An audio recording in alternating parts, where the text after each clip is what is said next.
Assalamualaikum warahmatullahi wabarakatuh. Perkenalkan, nama saya Valencia Mizatul Khair. Di sini saya bertugas sebagai moderator dan rekan kerja saya ada Vina Novita sebagai pemateri 1 dan Yovinda Devina. Kami dari kelompok 6. Di sini kami akan mempresentasikan hasil diskusi kami, yaitu tentang studi kasus. Kepada saudari Vina, waktu dan tempat saya persilakan. Baiklah, saya Vina Novita akan membacakan hasil diskusi kami, yaitu tentang peristiwa Tanjung Priok dan korupsi Surya Darmadi.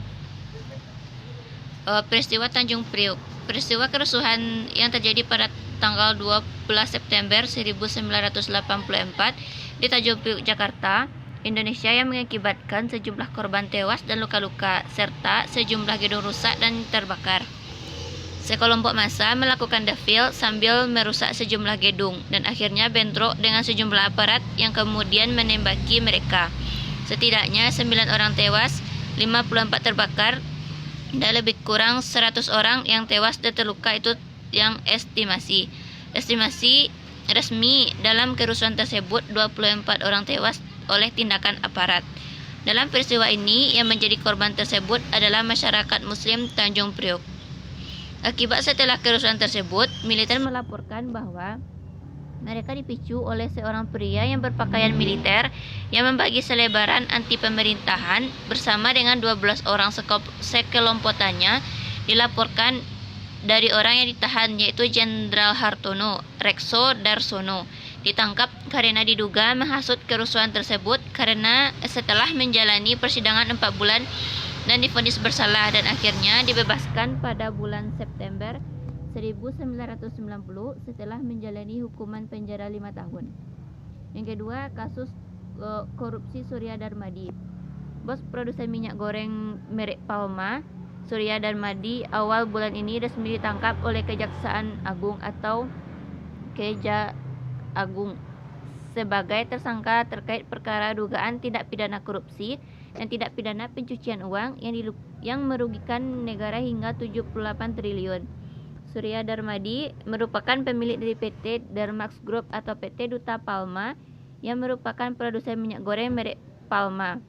Surya bersama Bupati Indragiri Hulu periode 1999 sampai 2008. Raja Tamsir Rahman terjerat kasus korupsi dalam kegiatan pelaksanaan yang dilakukan oleh PT Duta Palma Group di Kabupaten Indragiri Hulu. Kasus ini merupakan pengembangan dari perkara yang menjerat Gubernur Riau Anas Ma'mun dan kawan-kawan yang ditetapkan sebagai tersangka atas dugaan suap alih fungsi lahan pada September 2014. Akhir bulan lalu, Majelis Hakim Tipikor di Pengadilan Negeri Pekanbaru memvonis Anas 1 tahun penjara dan denda 100 juta. Memecah rekor korupsi dengan nilai terbesar sepanjang sejarah, Surya Darmadi tentu bukan pengusaha kroco. Kasus ini merupakan pengembangan dari perkara yang menjerat Gubernur Riau Anas Ma'mun dan kawan-kawan yang ditetapkan sebagai tersangka atas dugaan suap alih fungsi lahan pada September 2014. Akhir bulan lalu, Majelis Hakim Tipikor di Pengadilan Negeri Pekanbaru memvonis Anas 1 tahun penjara dan denda 100 juta.